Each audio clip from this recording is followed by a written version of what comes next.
Good evening, everyone, and welcome to this evening's meeting of the North West Area Planning Committee.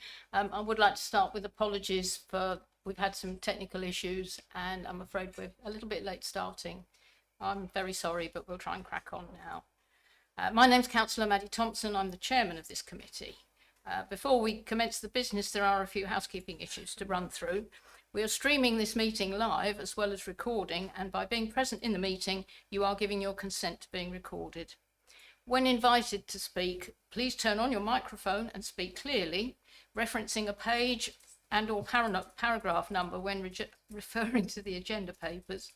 Keep your contributions as clear and concise as possible and ensure your microphones remain off when not actually speaking, as this is important for the live streaming to be heard clearly.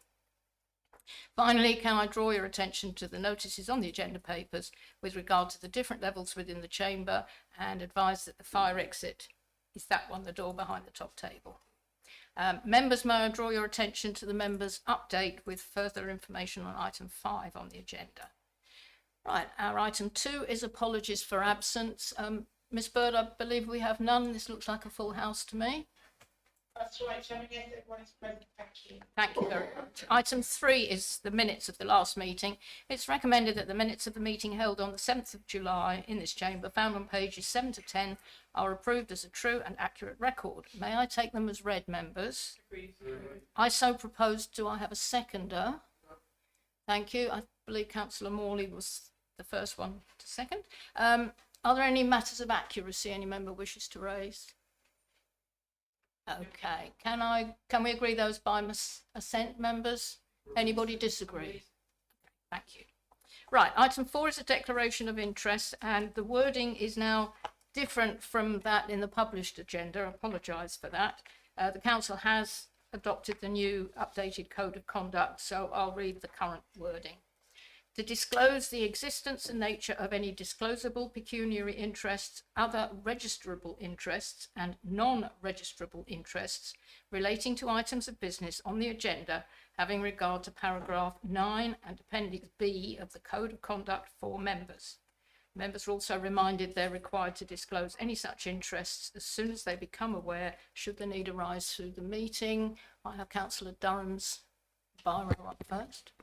Thank you, Chairman. I think it's probably a non-registrable interest now. As a member of Essex County Council, whatever interest it is, that's quite. At any rate, it's not pecuniary. It's not pecuniary. I have a feeling Councillor Fleming is about to tell us. I think it's a registrable interest. Yeah. Then it's a registrable interest. Thank you. It's a registrable interest. Councillor Fleming, I won't take that as your interest because you didn't say it was, but. Thank you, Chair. Yes, a registrable interest as a member of Essex County Council who are statutory consultees. Thank you. Thank you. Anybody else? Councillor Stevens, I'm sorry. Thank you, Chair. It's not an interest. I just wanted to point out that I've resigned from Tollesbury's neighbourhood planning team so that I don't have an interest. Thank you. Thank you. Could we note that, Miss Bird, please? And I appreciate it's not an interest, but it might be of interest. Yes, oh, sorry, Councillor White. I'm sorry. Thank you, Madam Chairman. Under the Claremont Garden Centre application, I think it's agenda item 6. I don't know the applicants, but I have bought trees from there pre-lockdown, so I don't think it's a pecuniary interest because it was so long ago. But unless you had a special deal for being a councillor, Miss White, not. Then it isn't.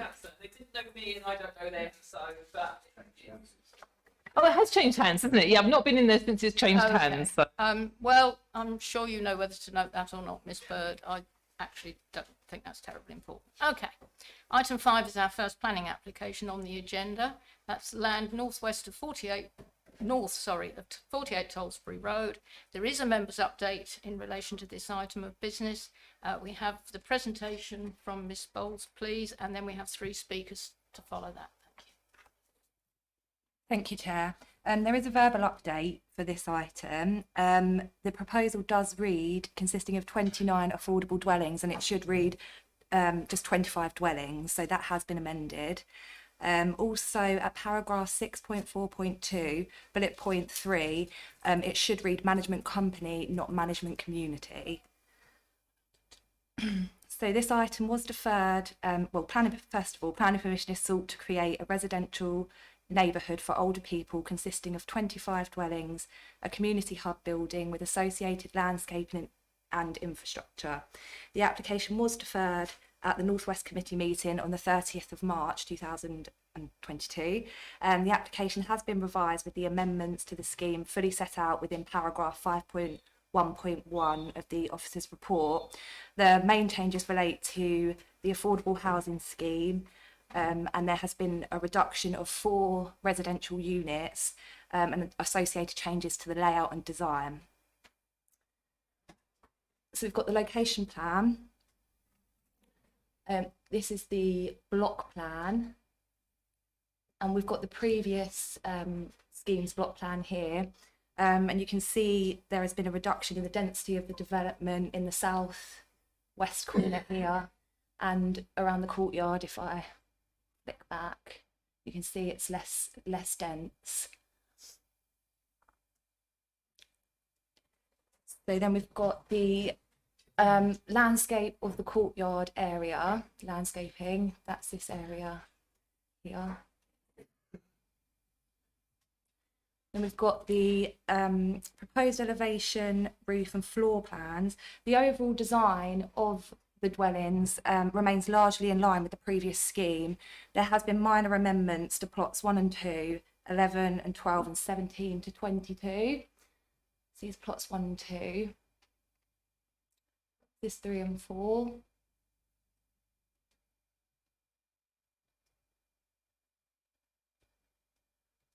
We've got 5 and 6. 7 to 10, which is a block of 4 flats. And then we've got the proposed elevations for 11 and 12.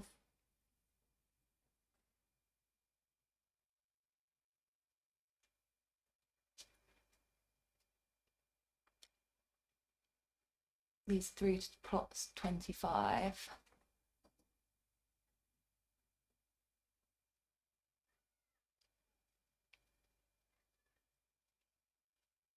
And then we have the community building, which has remained unaltered.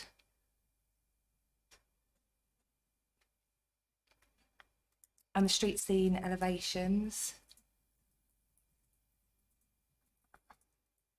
And then we've got some photos of the application site itself and of the area surrounding the site and of Woodrolfe Road.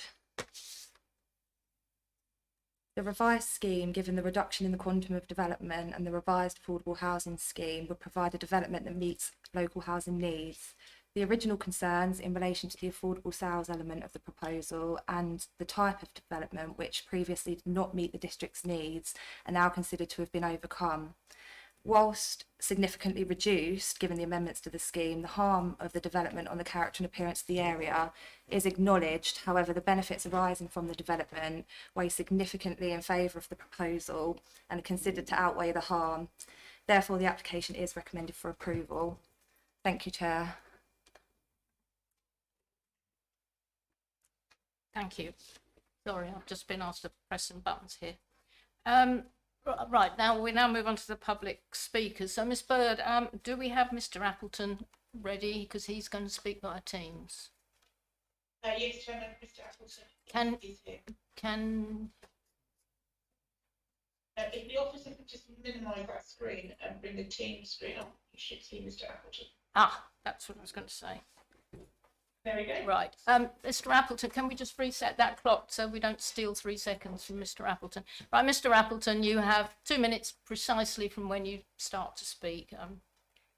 Off you go when you're ready, when you're comfortable. Thank you, Chair. My name is Nigel Appleton and I speak in support of the application. I've worked in the field of accommodation and care for older people for the past 40 years. I'm the author of a number of publications dealing with the production of strategies for accommodation with care for older people and the specification of such accommodation. These were commissioned by the Department of Health and the then Department for Communities and Local Government. In addition to supporting funding initiatives, my work helped shape the Housing Link Shop Act Toolkit, which is the basis of the council's own calculation of need for accommodation for older people. I'm familiar with the development proposed in this application. I want to offer the committee just 4 points which set the broader context for their consideration of it. As a society, we have failed to respond appropriately to the challenges presented by an ageing population, leading to a situation the National Planning Practice Guidance of June 2019 characterised as critical. If it's true nationally, it's even more true, I have to say, in Woodham. Appropriate specialised housing not only enhances and preserves the independence and well-being of the individuals who live there, it also helps mitigate the increasing demands an ageing population places on health and social care services. Benefits acknowledged in the Adult Social Care White Paper of December last year and in the report on housing from the House of Lords Built Environment Select Committee, which was published in May of this year. We need to facilitate a range of options as diverse as the needs and circumstances of the older population. This application is designed to meet local needs in a way and on a scale that is appropriate to this setting. I'm sorry, I have to stop you there. I'm always very strict with everyone, so thank you very much. Thank you. Next speaker is representing the parish council. That's the chairman, Councillor Plater. Mr. Plater, if you come forward. I know you know the rules, but just pick a chair. Please use the microphone. And you have 2 minutes precisely from when you start to speak. Just make yourself comfortable. Thank you. Madam Chairman, councillors, Simon Plater. I'm the chairman of Tollesbury Parish Council. I'm an architect. I hope that you have all read the information that we have provided and understand the position the parish is facing with regard to the unknown effect of climate change over the next 50 years. Sea level is rising, it is happening, but by how much is still unknown or vague. Storms in the North Sea are increasing, and consequently we are beginning to experience more surge tides than we have ever known. These surge tides at some time will overtop the low part of the sea wall in Tollesbury. If a high storm tidal surge coincides with a high spring tide, then Tollesbury will face a very serious problem with tidal flooding, which could potentially affect this site. The Parish Council, having considered the current information released by the EA and the Met Office, and having monitored the weather and tides over the last year, are of the opinion that the risk of this happening would seem real, serious and inevitable. Given this position, the Parish Council has reluctantly recommended refusal of this development, as it does not feel it should be putting future residents at risk, damaging their homes and their personal finance. This site is unfit for this purpose. Please refuse the application. Thank you. And last, but certainly not least, we have the applicant, Ms. Tidswell. Again, I know you know the rules, but please make yourself comfortable, use the microphone, and you have 2 minutes.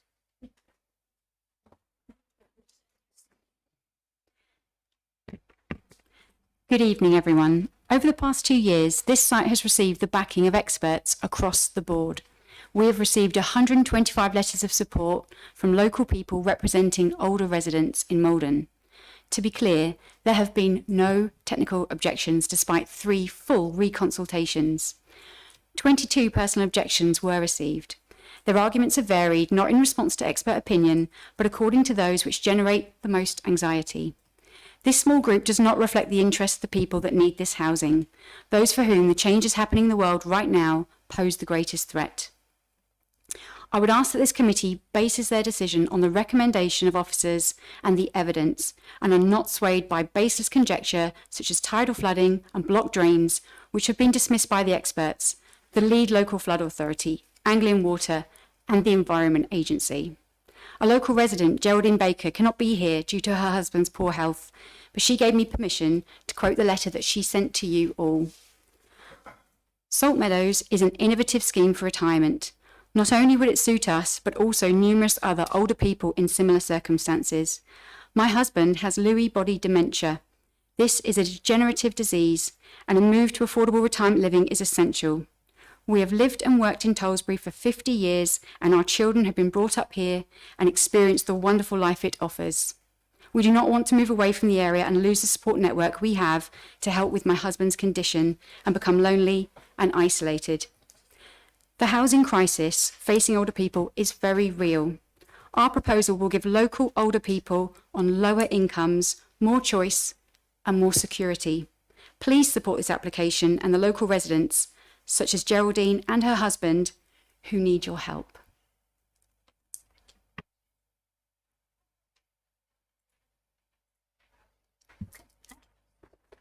Thank you, and well done.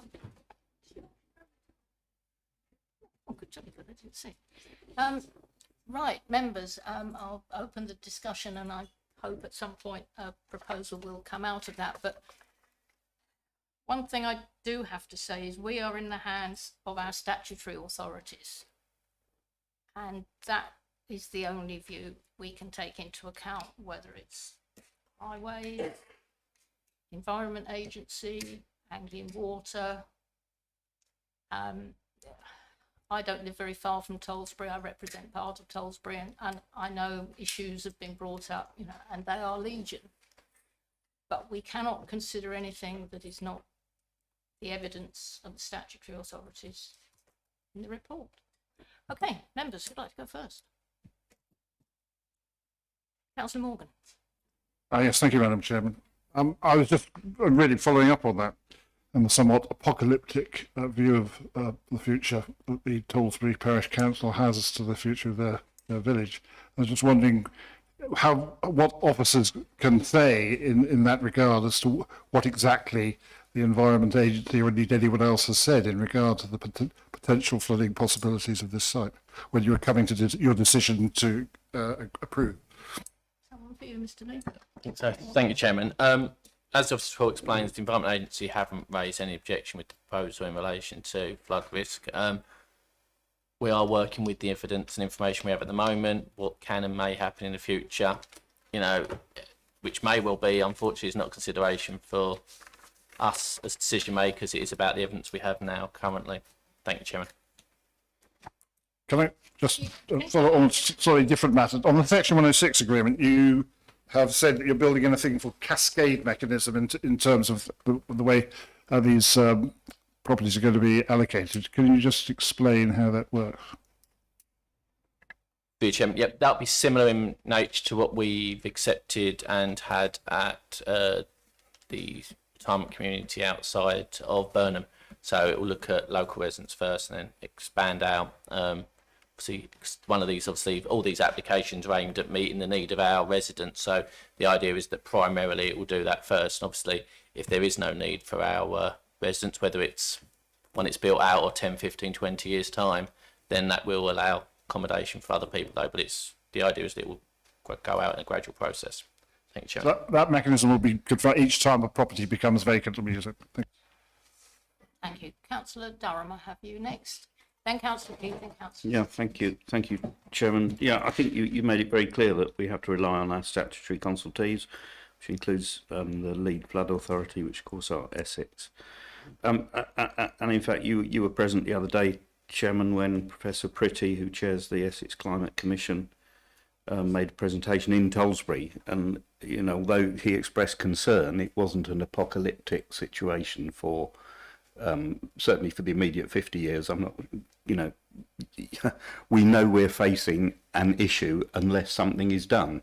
But that's the whole point. We are mitigating, or we are, as a country, as a county, and hopefully globally, we are looking to mitigate the rise in overall temperatures. There is a floodgate in Tollesbury, and I'm wondering if we know how many times that has been closed recently. Because floods, let's face it, floods are not new. I know we are currently experiencing weather events. We got one at the moment, which is I quite like, but we do have to be mindful of climate change, quite rightly. But you know, we had a big flood in 1953, which may or may not have been due to climate change. We don't know. So if we don't have the information on how much that how often the floodgates are closed, then we have to rely on our statutory consultees' responses. I'm sure Councillor Stevens will tell us when we get to her. Well, I hope, but I suspect the answer might depend on whether the Environment Agency can find the key. Councillor Keys. Thank you, Madam Chairman. If you are on the NDC planning applications, it says a total of 145 people were consulted, comments received were 150, 2 objections 22, supporting 125. That speaks for itself from what I can see. It was one on appeal in 2016, and for appealed in, I probably don't look that old, but I remember when there were stable blocks on that plot, and quite substantial stable blocks if my memory is correct. And yeah, I can't see, and you just see you took some of my thunder, Councillor Durham, so we'll leave it as that. Thank you. I won't try and guess your age, Councillor Keys. I shall move on to Councillor Stevens.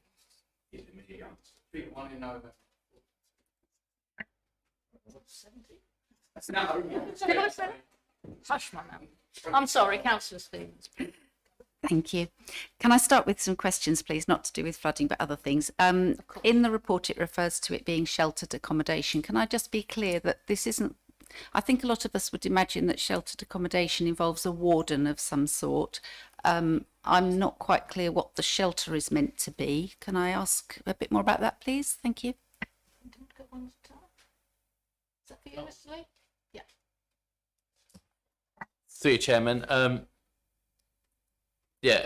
Shelter accommodation doesn't mean it has to be someone on site. Quite often it can be done remotely. We haven't got any details about how that would be specifically delivered, but I think we can make an assumption that it will not be resident on site by the fact that there is no specific unit of accommodation for that. But I don't see that it's material consideration either way in termination of the application. Thank you, Chairman. Thank you. In actual fact, all that changed, from my recollection, with the European Working Time Directive, because I remember a family member that suddenly wasn't a warden on site anymore because they were deemed to be at work all the time they were on site, even if they were asleep. So wardens in sheltered housing have become something of a thing of the past. For those reasons, and very likely others, but I think you'll be pushed to find anyone who lives on site these days. Thank you, Chair. Yeah, I mean, I have long current and previous experience of that, so I know wardens don't live on site. I just have a feeling there is no warden associated with this at all, even off-site, but because I haven't seen any evidence to the contrary, so I just want people to be aware that this might not be quite so sheltered as one might like. Anyway, my next question is about the sequential test. When this came up before, there had not been a sequential test. I think our policy is that most older persons' housing should be in Malden, Heybridge and Burnham, where there's most demand for it and best access to amenities and public transport, which clearly this isn't. Has the sequential test been fulfilled now? Because I don't see that in the revised report. Thank you.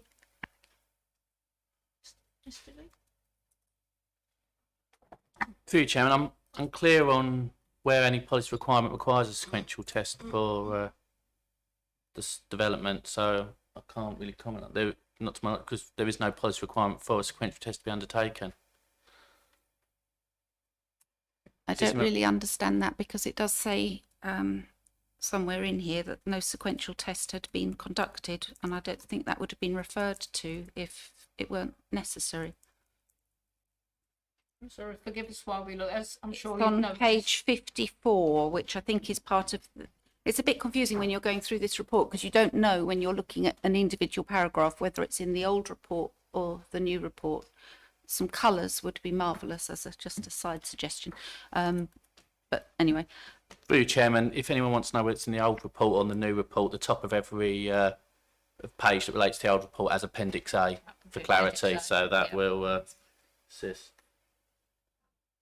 Sorry, we are a little slowed down by the case officer is away, hence this is trying to cover for. Yeah, through you, Chairman. Yeah, it does says there has no sequential test, but as it says in the policy thing above, there is no requirement to. And obviously, that is in the old report, so in the current report, it's not. But yeah, there is no requirement for a sequential test to be undertaken. Thank you, Chairman. Okay, it seems peculiar to mention it in that case, but I'll take your word for that. Thank you. With the Section 106 agreement, is the income cap index linked, please? Thank you. Through you, Chairman, like all monies requirements through the Section 106, yeah, they will be index linked. Thank you. Where it refers to a value of a home, does it mean the asking price or the selling price? Because the value is sort of a nebulous thing. Thank you. Through you, Chairman, can members obviously be helpful if you take me to a exact paragraph if you're going to be asking specific questions, and as always, if you've got a lot of complex questions, I would encourage that they are provided to officers beforehand rather than having to answer them on the hoof. Okay, it's Through you, page. Chairman, but that's as the report states, it's on 20% discount on the local market value, so that'll be the value that the market evidence is a property should be. Thank you, Chairman. I've got a page for that. Ms. Bond. It's page 25. Sorry. Thank you.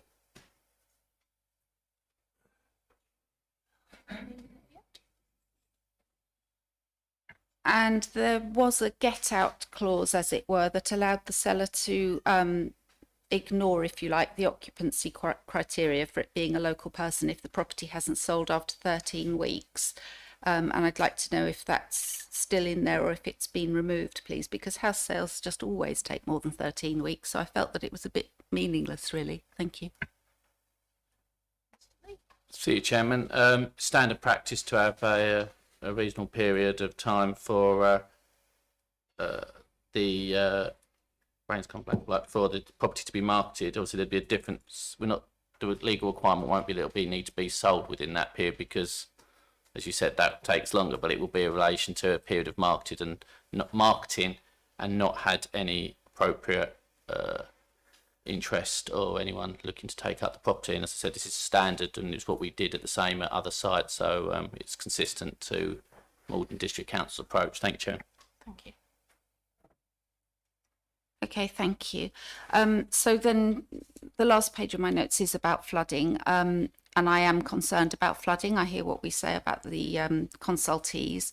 The Environment Agency has released figures very recently, which say that sea levels are going to rise by, or they predict that sea levels will rise by 1.2 metres and that surges will rise by 2.2 metres. So you add those together, you've got 3.4 metre potential rise over what we have at the moment. In February, Tollesbury had a high tide of 3.7 metres. So if you add that 3.4 metre rise to what we're experiencing now, that brings you up to 7.1 metres. And the highest point of the site is 6.7 metres. So I remain very concerned. I'm not a great fan of this kind of development, but I absolutely see that people want it. I hear what residents are asking me. A lot of people are saying to me, I really want to move into these houses, Emma. And I'm thinking, but you don't want to go through a flood. And given that the Environment Agency is also predicting that surge tides are going to become much more frequent once a year, this isn't going to be a flood, you claim on the insurance, you buy a new bed and a new sofa and carry on. You'd be looking at the same again and the same again, and then it will become uninsurable. And I think there's quite a straightforward way around this, which would be to include some sort of, I think you call it a bund, a sort of inland sea wall, if you like, around the bottom end of the site. But I don't see anything about that in the plans. So I wonder what we think about that. Would that be possible? Could we condition it perhaps? Thank you. Through you, Chairman, the Council and the statutory consultees have no concerns in relation to flooding. It would be unreasonable to include that. It would be onerous and go beyond any requirement that we would be able to defend at appeal, and it would be a very dangerous condition to impose, I would suggest. Thank you, Chairman. Thank you. We'll come straight to you, Councillor Siddle, but I'm going to stick my neck out. I'm not telling anyone what they should or shouldn't think. I'm just trying to explain and I'm speaking about the statutory authorities. That's what we're obliged to follow. That's what the planning inspectorate will follow. I absolutely recognise people's concerns. I used to live on a barge on the Saltings in Tollesbury, and I can remember one night having to stay aboard and keep letting out the hawsers so that we didn't just disappear underneath. But this is, sorry? Those were the days. But this is also unpredictable. This is the problem, and this is why it's difficult to pin the Environment Agency down and why they don't particularly want to be pinned down. I share your concerns. I do know one of the parish councillors behind this. I know, as well as being a world-class ornithologist, coastal farmer, expert, a college expert on many of these matters, but we need hard evidence to make a decision on it. I'm sorry to have held you up. Councillor Siddle. Thank you, Chair. So yeah, a lot of what we've heard tonight is conjecture, and that's the issue that we as councillors have got to deal with in terms of making this decision, because they are not material consideration in terms of making this decision. We don't know what's going to happen in the future in terms of seawalls, in terms of flooding, yeah, and in terms of what might be. And that applies to the whole of the Malden district, not just this particular site, but the whole of the Malden district. So I personally can really see the need for this type of development in the Malden district. We are an ageing population. We have a large age of over 60s. I'm in that category now. In terms of that situation. So I can see the concerns of people who in Tollesbury and of the parish council. However, I cannot see that those concerns become a material consideration. So therefore, I would like to propose that we agree the officer's recommendation. Second it. I think I heard Councillor Keys was the first pour up on that. Right, Councillor Durham. Thank you, Councillor. Well, Now we have something. Councillor Siddle very eloquently said, it is conjecture, and I'm afraid it is, and I think we have to be completely realistic. If, and God, we all hope it doesn't come to the worst case scenario of the predictions, there won't be anything left along the Thames corridor. Holland won't exist, and large parts of this district won't. And that's why, as I said, that's really why we all need to work really hard to tackle climate change. And as I said, who knows? If we had a crystal ball, it would be marvellous. But we haven't got it, and we have to make our decisions based on the evidence and the facts as at now. And yes, okay, I accept the fact that we may be, God forbid, creating a problem for our forebears, but I sincerely hope we're not. So, Chairman, yeah, I again support this application. It's quite an attractive development, and as we've seen, there is quite clearly a local liking for it, as we've seen.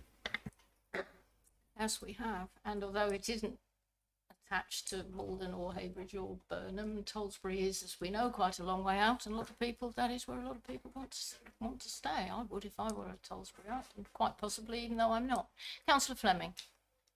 Thank you, Chair. I just wanted to ask the officers about eco measures. I didn't see any EV charging points, and also I'm quite keen on water butts now as we're in a drought. I'm just conscious that we need to be designing for our weather at the moment. So maybe I've missed it, but I didn't see much focus on that. Thank you. To you, Chairman, what I can say, obviously, generally, and I've said it before, and I'll probably have to say it again because I'll get asked these questions, is that the MPPF only talks about ecology and improvements, environmental things in relation to environment, such as renewable, etc., in plan making. These things have a financial cost to an application, and there is an expectation that they will be delivered through policy, and our policies don't require anything of that. So it wouldn't be reasonable to require extra requirements above and beyond our LDP policy. And what I'd highlight in relation to charging points is that's now a building regulations matter. So planning isn't to, where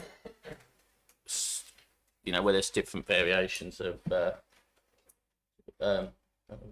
that's one percent, but we actually, the question was condition 36 does require charging points, but they're still required for building regs anyway, so it would be a bit of a belt and braces. Thank you, Chair. Yeah. Thank you. If I can come back. So, Ms. Lee, you're saying that we can't put in measures like must have water butts and gravel drives and things like that? No, we can't put that in as an informative. Through you, Chairman. Informative, obviously it's just the informative. We can put any informative on we want. It has no legal merit or weight. But yeah, any additionality that, these things comes back to the, like example, with affordable housing, etc. There's only so much cake, for want of a better phrase, and when you do the local plan, you have to decide how you cut that. Malden has a high percentage of affordable housing.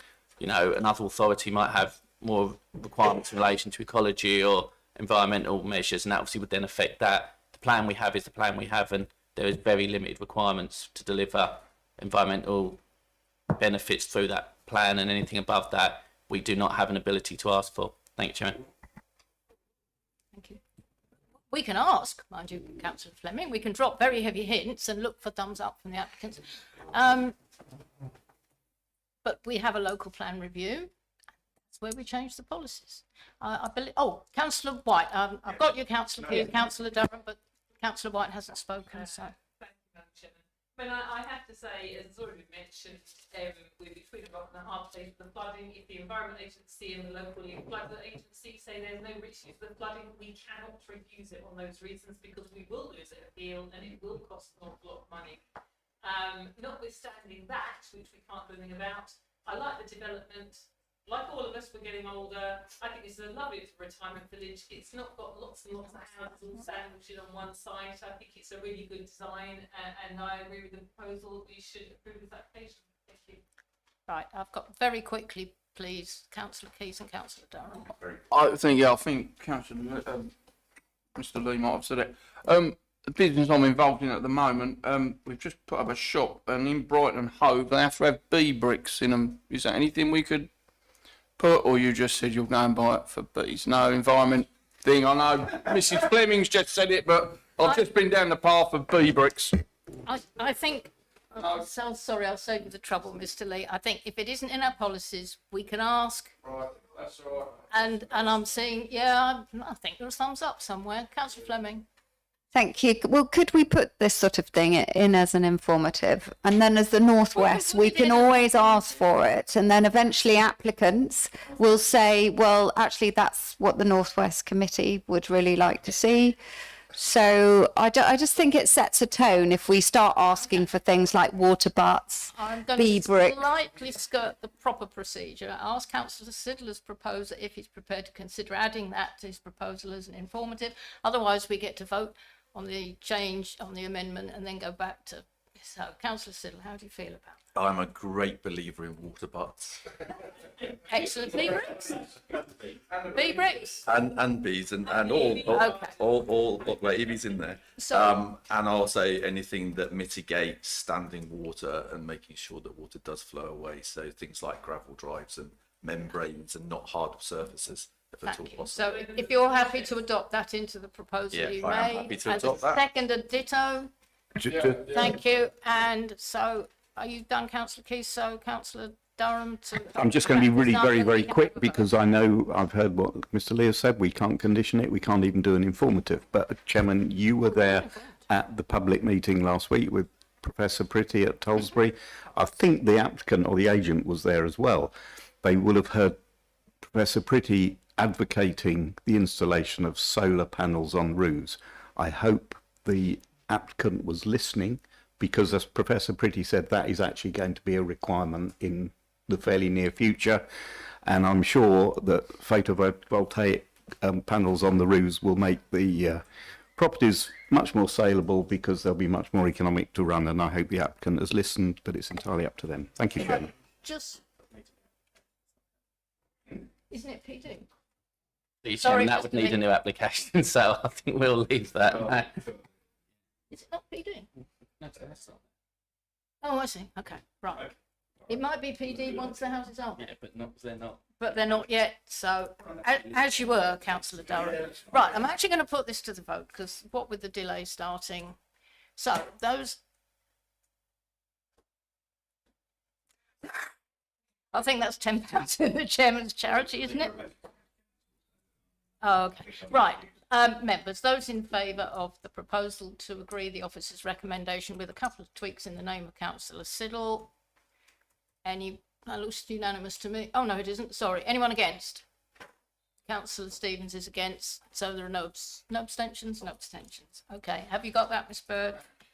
Thank you very much. And moving on now to item 6, Claremont Garden Centre, Bryants Lane, Woodham, Mortimer. There's no update on this one, members. Ms Dungate, would you give the presentation? Thank you very much. Yes, thank you, Chairman.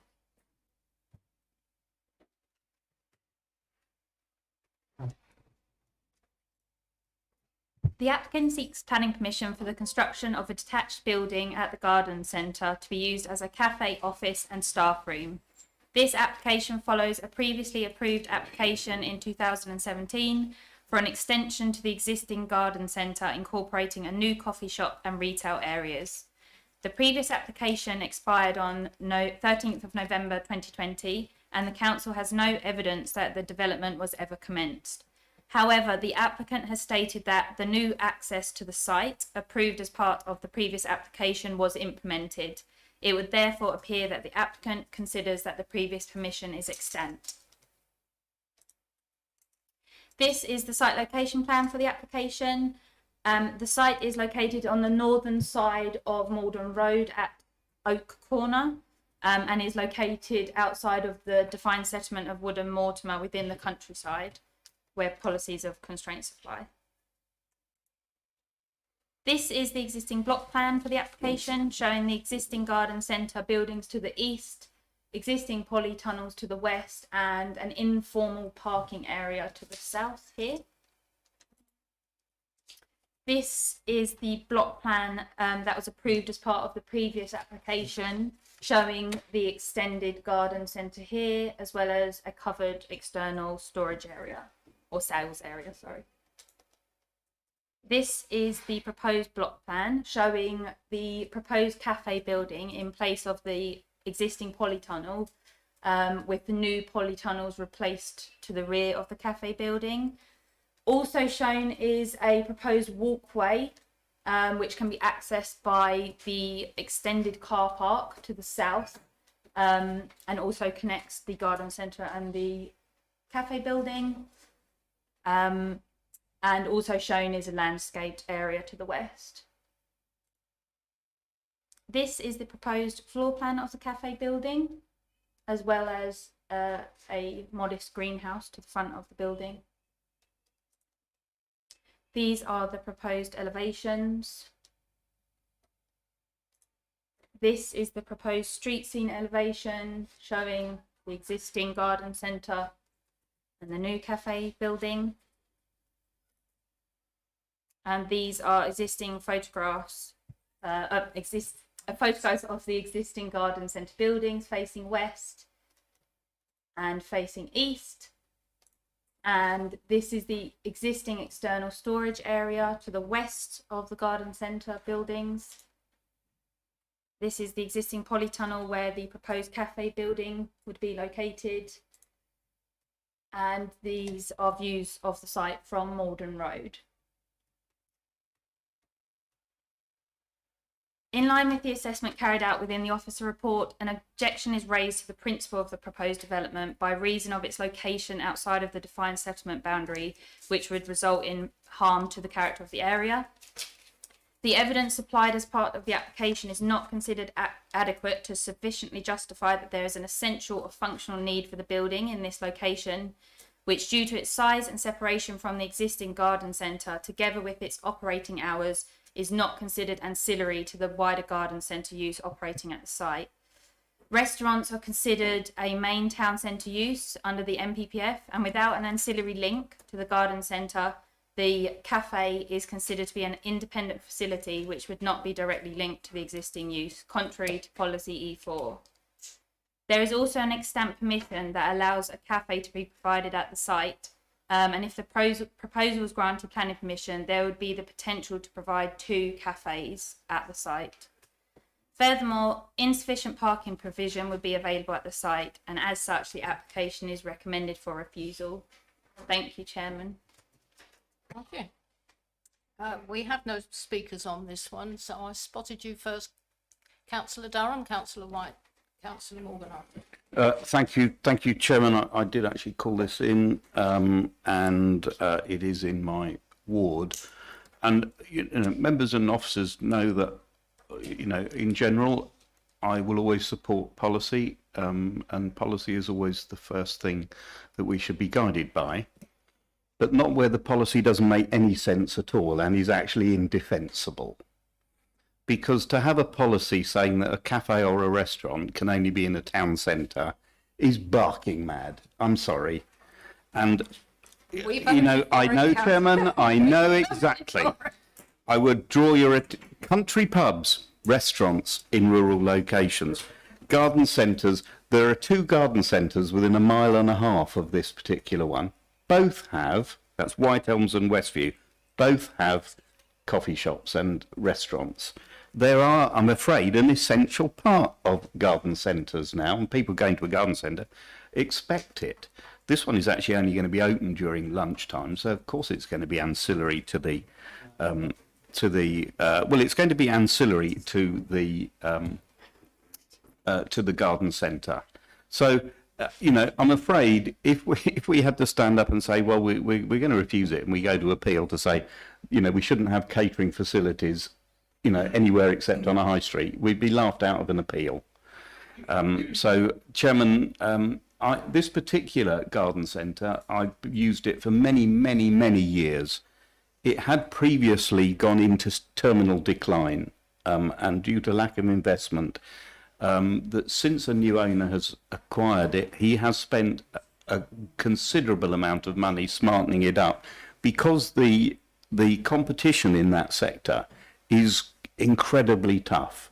And in order to survive, you need all of the facilities, and I'm afraid that includes a catering facility on site. So, Chairman, as I said, I will always go to a policy first, but not when it doesn't make any sense. And I will therefore propose that we don't follow the officer's recommendations of refusal, but I'm happy to propose that we approve this application. No, we haven't got a propose. I'm sorry, Mr. Lee. Mr. Lee wants to come back on the times because that's not correct. Please, but in Chairman. any case, we don't have a proposal to second because I need your reasons for approval. And they have to come with the proposal as a job lot. Otherwise, people might imagine that the person making the proposal doesn't actually know why they're doing it. No, I'm sorry. I need it from council. Yes, of course you can speak, but I'm going to let Mr. Lee tell us about the hours. Thank you, Chairman.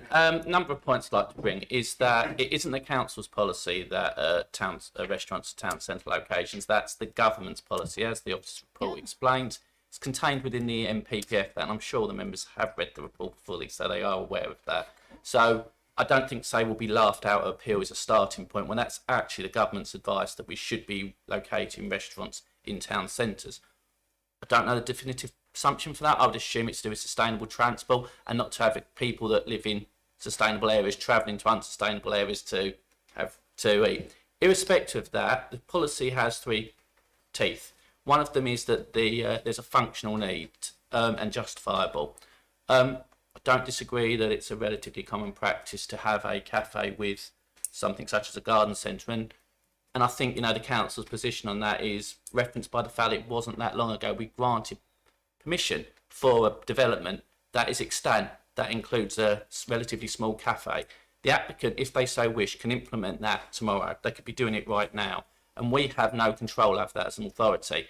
What they are doing is submitting an application for a separate building, which is a lot larger restaurant, and we consider, for many reasons, partly the separation, partly the separate access, partly the letter from the person that's actually runs the garden centre that's highlighting that the hours are much later, within the application than are proposed for the garden centre at the moment for those multiple reasons, that this isn't an ancillary development that ties in with the existing garden centre. So I think that's the first point, is that it's not looking at the principle of a cafe with this garden centre. What we're looking at is this structure, is this development a restaurant in its own right that sits separate to the garden centre. Members can make their own decision, but I just obviously always want to make sure that members are looking at the right considerations when determining the application. As I said, there is a stamp permission, so they can put a cafe in there tomorrow, and it wasn't that long ago that the council granted that as an ancillary relationship with the garden centre, but this proposal is slightly different. And as I said, there's 3 teeth which are highlighted in paragraph 5.1.9 of the officer's report, or hurdles that you need to get over for E4. And they are that there is a justifiable and functional need for the building activity. Officers say for the scale partly, but secondly to the fact that there is an extant permission that provides one, that it doesn't meet that part. The function of the proposed building activity is directly linked and ancillary to the existing use for similar reasons: distance, opening hours, separate access, extant permission. Officers to consider this proposal for this development, not the principle of a cafe, this specific development doesn't meet that test. And then the third one is that the building activity could not reasonably be located in existing towns, villages, or allocated employment areas. As I said, NPPF says that restaurants, which officers consider this is not ancillary cafe, separate development, should be in town centres. And you've got to remember that, just like with all development, it's not about the person, it's not about the applicant. Just because this is the only land that they're able to get access for a development on isn't a material consideration for us as decision makers. So members need to consider whether or not this proposal is ancillary or whether it is a separate independent restaurant, and if so, is there a reason why this restaurant should be here rather than in a town centre where where the government consider that. And obviously, if members go against the officers, the reason for approval will need to talk to those 3 points about, and I'll look forward to that. Thank you, Chair. I'll just come back. I'll come back very quickly. Yes, Mr. Lee. Look, I totally accept that, but I think that on the flip side of this, we have to be realistic. We need to be supporting local businesses. We need to be supporting local employment opportunities, and that this will tick the box. Why the cafe and the coffee shop restaurant it is more at Westview, which is about 1.5 miles down the road in Bicknacre, is in the Chelmsford district. That again is a completely separate building to the rest of the garden centre. So I just think that we are penalising a local business needlessly, and for that reason I'm going to wait for Councillor White's pearls of wisdom, but then I will come back with my proposal, or somebody else can put a proposal.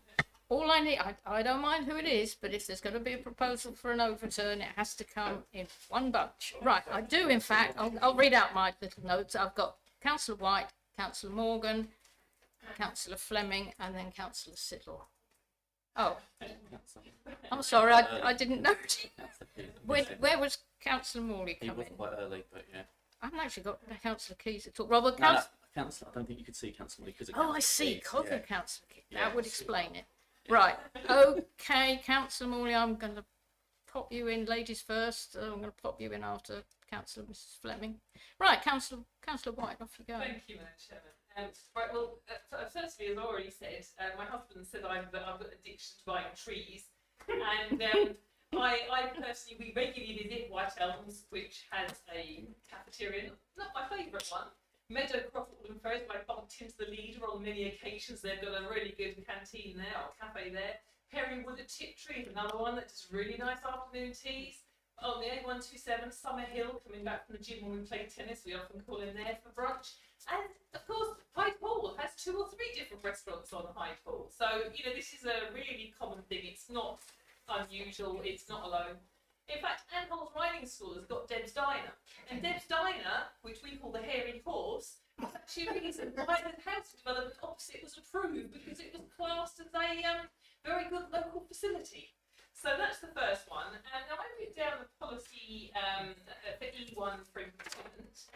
And on 4.1, the first part says the district's economy comprises employment in high quality policy, manufacturing, construction, business and life general industry, as well as non-traditional employments in sectors such as education, health, retail and tourism. All these sectors has a positive contribution for local, regional and national economy. The vitality, diversity and responsiveness of the economy is fundamental to the future prosperity of the district and its position within the wider economy. So I think this applies to policy 4.1. Then we go on to policy 4.5. The council will need to build upon the district's economic strengths and diversify the economy to provide a wide range of job opportunities for the future. I also think it complies with policy 4.5. Now, if we go to the end of policy E1, which is on page 64, if I can find it, the council will support and encourage the development of better quality and flexible local employment space to meet the employment target. All new employment space should seek to meet the needs of local businesses and attract inward investment. This is a site that's being invested in. And then we go on to policy 4.7.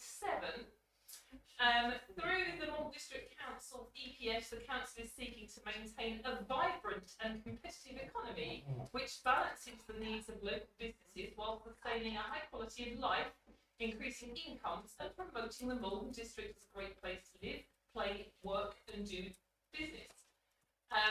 Blah, blah, blah, blah. And then it concludes by saying, which includes increasing the supply of high quality business premises, supporting diversification and enterprise, improving skills, they offer training there, and training provision, and improving transport and broadband-based connectivity, which aren't so liable. So for me, I think we should approve this application because I believe that it complies with policies of E1, which are 4.1, 4.5, and 4.7. So I believe that this application complies with policy E1, which is education. So I think this application should be approved because the benefits outweigh the harm. Do I have Supporting the rural economy. I'll come back to that. Mm-hmm.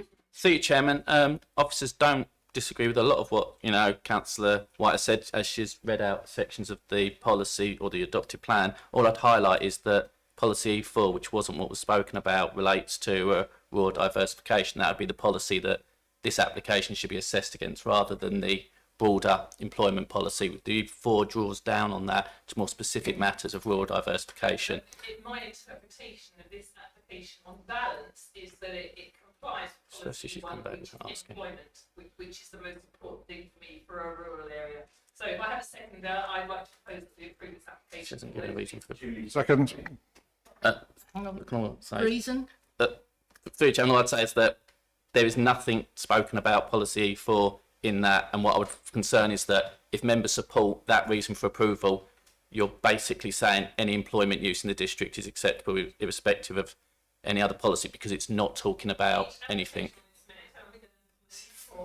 I understand each policy on its merits. I'm the person that always advises that, but you need to be able to talk specifically about the benefits of this specific proposal rather than just very generic broad statements. I'm not going to be picky, but to be honest, the more succinct the better. But there is on policy part 1, there is a justifiable functional need for the building or activity to expand the local business. The function of the proposed building is directly linked to the existing business. It's run by the same owners. Number 3, the building or activity could not reasonably locate in existing towns, villages or allocated employment areas because it is a rural business in rural buildings in a rural area and it contributes to tourism. The point part D, the end development will not negatively impact on wildlife and the natural environment. In fact, it actually improves the natural environment because it's providing plants to be put in. So I think it does comply with policy for those reasons. Can't be from here, but you can read that one out. right, hang on. Before we actually get poor Miss Bird to take that down, how much of that did you get, by the way, Miss Bird? God, lost the way. Can I just come back? Yeah, do come back. I'm going to Chairman, members. all I'm going to advise, as always, is that the officer report has reasoning behind why we've said it's contrary to policy. A reason for refusal should talk to the policy and obviously talk to the issues we've had. We've discussed things in the officer's report about the separate access, different opening hours, the extent permission, etc.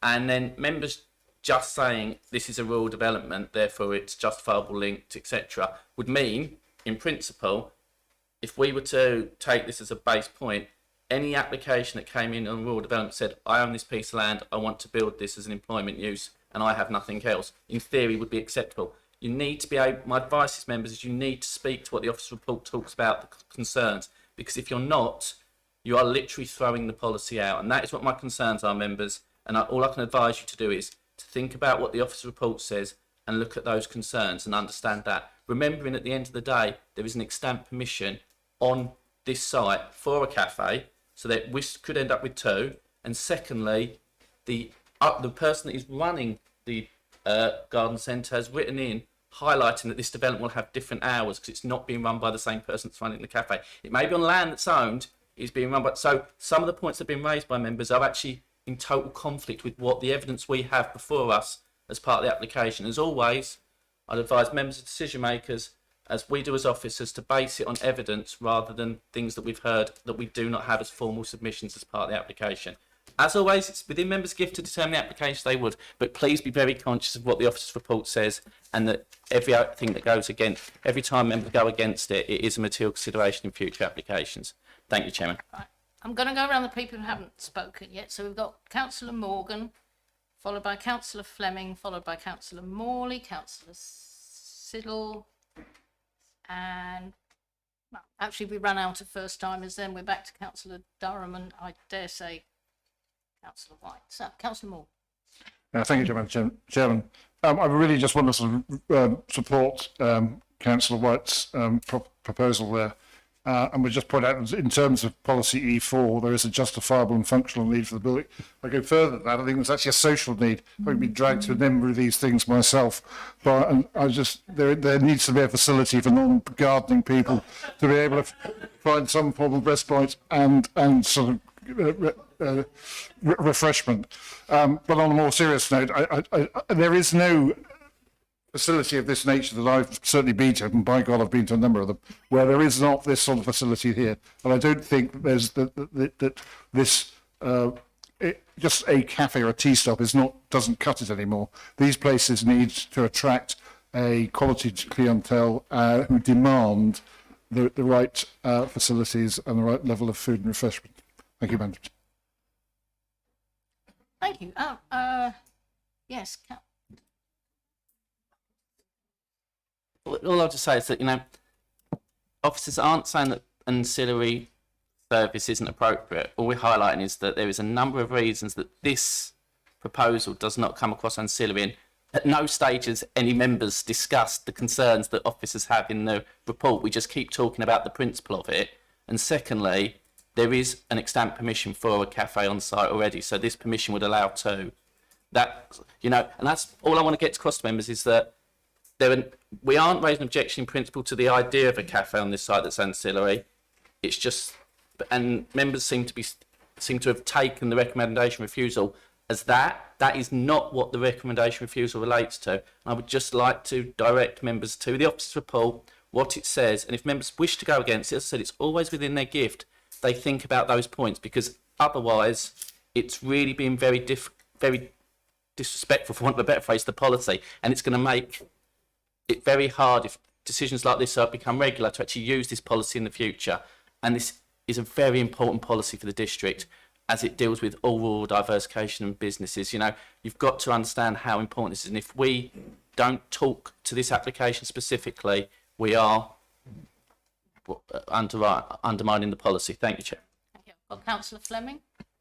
Thank you, Chair. I wanted to ask Mr. Lee and the officers about the extant permission. You referenced something about an access being put in. Is that actually the one directly onto the 414, onto the Malden Road? There is a drop curb sort of near the bus stop. So I just wanted to know about that first, thank you, and then come back.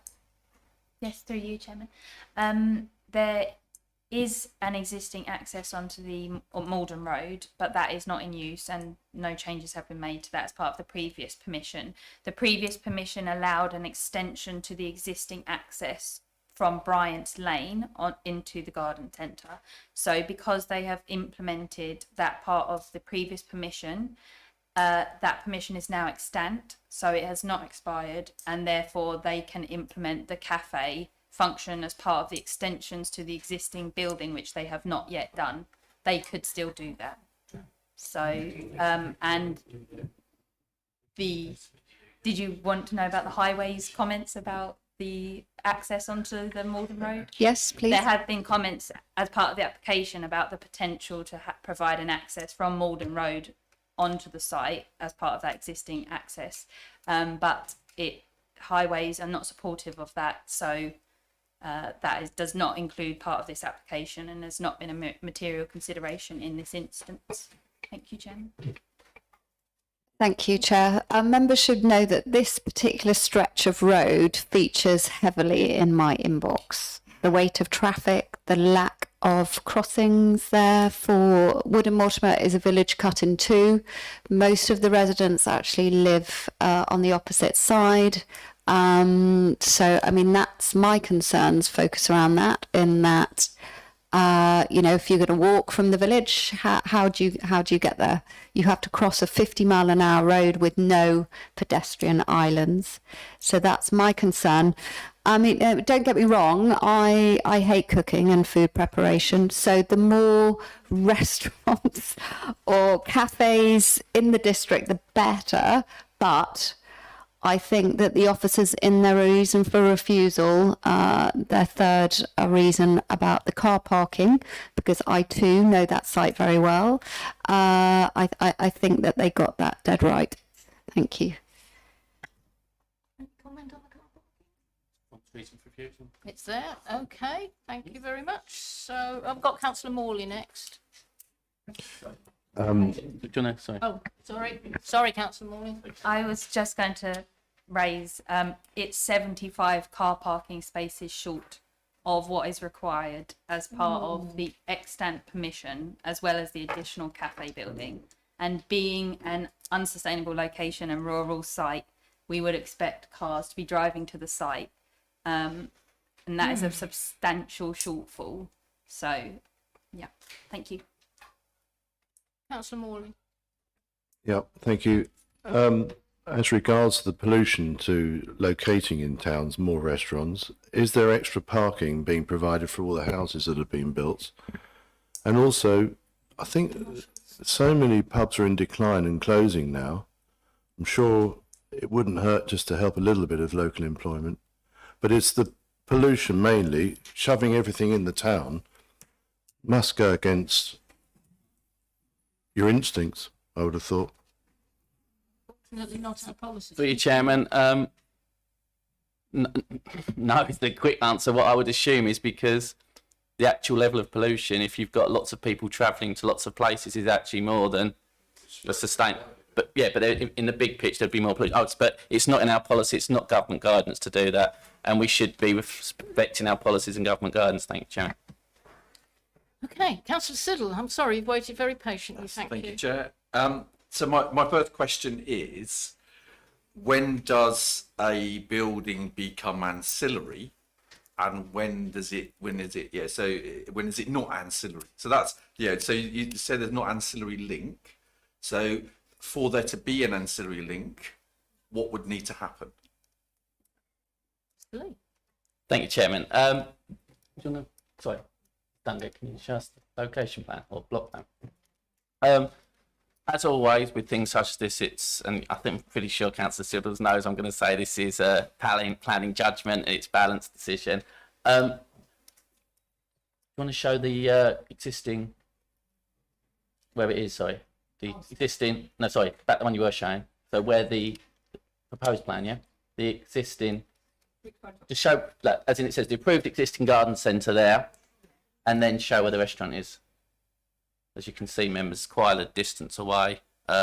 So there is just a sheer physical separation of the appearance of two separate developments rather than being a close ancillary near. Secondly, it has its own access in this instance.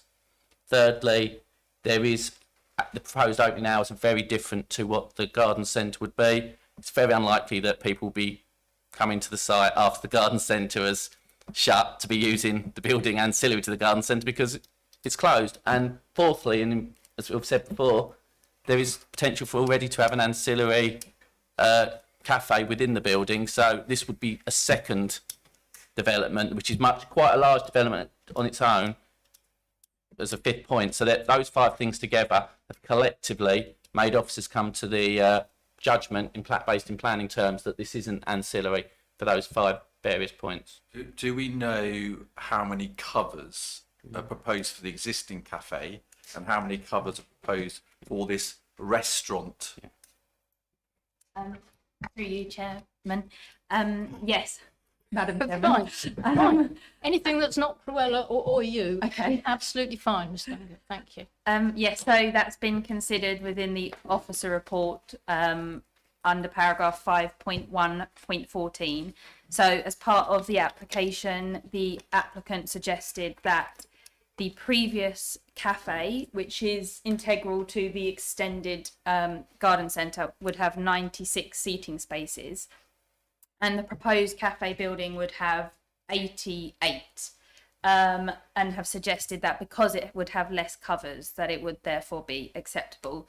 But the existing cafe would have an area of 170 square metres, and the proposed building would have an area of 506 square metres, 295 of which would be the dining area, including the bar service area, the lounge, and the seating area. So although they have suggested that the seating covers would be less, we have no way to enforce that, the area is larger, basically. Yeah, so the area is larger, so immediately, and we can't. There's no material, there's no policy that we can say in terms of the number of covers that they would implement. So immediately that causes issues with the car parking. Yeah, we're gonna, it's twice the size of the cafe they got permission for, so that's gonna double. Yeah, and then you've got all the people coming to the nursery. So I understand that there's a need for this, but they've got that need satisfied in the existing building. And this is not expanding the existing business. This is a different business. It's not the same business. And that's the crucial thing, I think. If it was something in terms of saying, okay, yeah, we're going to make our building a bigger and a cafe. Well, they're doing that. So in terms of the need for this new building, I really cannot see it. And we have to support the officer's recommendation on this, because otherwise we are driving a coach and horses through our employment policy. And that's a very, very, as I've heard at this committee meeting before, a very risky thing to do. So not only in terms of it expanding the business, the whole issue around the car park, and in terms of that building, that extra building, it's going to make a huge difference and impact on that area. So I can see that it does have an impact on the design and the countryside. You are not going to see a nice garden centre as you drive around that corner, as you come into the district. You're going to see some whacking great buildings. Thank you. I know you want to come back, Councillor Durham, but can I ask what buildings are where the extent permission for the cafe are present? I'm just wondering if they made a unilateral undertaking to give up the extent permission, would that in some miraculous way create enough parking for the new business, the new building that we're looking at? Through you, Chairman, the extent permission also does include an increase in retail areas. So obviously if they were to expunge that permission, obviously the overall car parking requirement would relatively would reduce. Obviously there would be space that could be accommodated, but at the moment there is no Section 106 or anything within the submission saying they are willing to give up that permission, which they can do legally. They haven't included that, and that is a situation we are where legally they could have too. If they were to do that, would it be acceptable? I'll be honest, I don't know, because that hasn't been assessed, and as members know, I don't really like to make things up. Thank you, Chair. Fair enough. Councillor Durham, I've got you to come back, and Councillor White. Chairman, thank you. Look, officers aren't going to agree with some of our thinking, and we're not, going to agree with their thinking necessarily. Councillor Morgan hit the nail on the head. Just doing tea and tea cakes and the odd afternoon tea and buns isn't enough anymore. Perrywoods has been cited. Perrywoods has an annual turnover, it's in the public records, has an annual turnover of about 7 million, and nearly 2 million of that is the restaurant. You know, it's a very significant part of that business. When we're getting over policies, I would say we're not giving a carte blanche for every single employment opportunity. We are concentrating and in line with our policies to support tourism and hospitality businesses and the rural economy. And, you know, that I think in a nutshell is, I still believe, sufficient grounds for agreeing this application. Well, we still haven't got a proper proposal, but, you know, I've got to say I'm inclined very much to agree with Councillor Siddle's assessment, because I thoroughly support an ancillary cafe, but they've got that. And Perrywoods, as you point out, which in fact has two, but they only open for breakfast and lunch. They're not even accessible when the garden centre itself is closed. And, you know, if you get there after lunch, you know, it's tea and cake. That's what I expect from a garden centre, not a restaurant. You know, and we've got the one in Chigborough Road in opposite Mill Beach that's been refused under the same policies. And I don't much like it, nor does the applicant, but I can see why.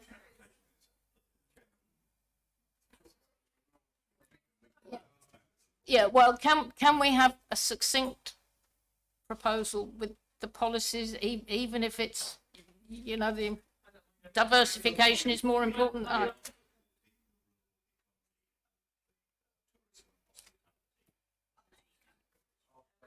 It combines policies 4.1, 4.5 and 4.7. Well, that's E4, and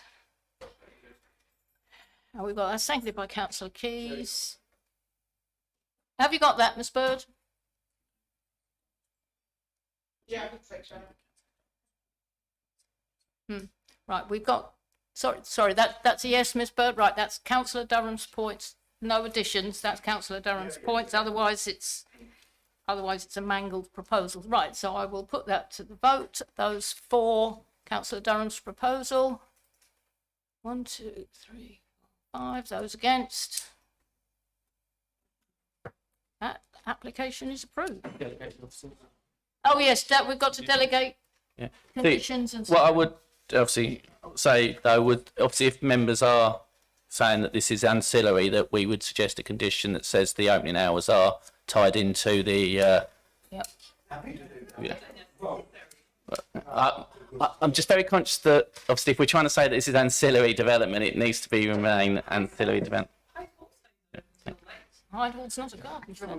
We've got so many businesses. We've got billiards all around the district with cafes. Yeah, and with a few one up in Barfield. Yeah, okay. We're moving on, and we have to delegate the conditions. We've done that. Item 7 is any other items of business chairman decides are urgent. You'll be pleased to hear there are none. Thank you very much, members, for staying the whole duration of the meeting. I now draw the meeting to a close at 8:57. Thank you.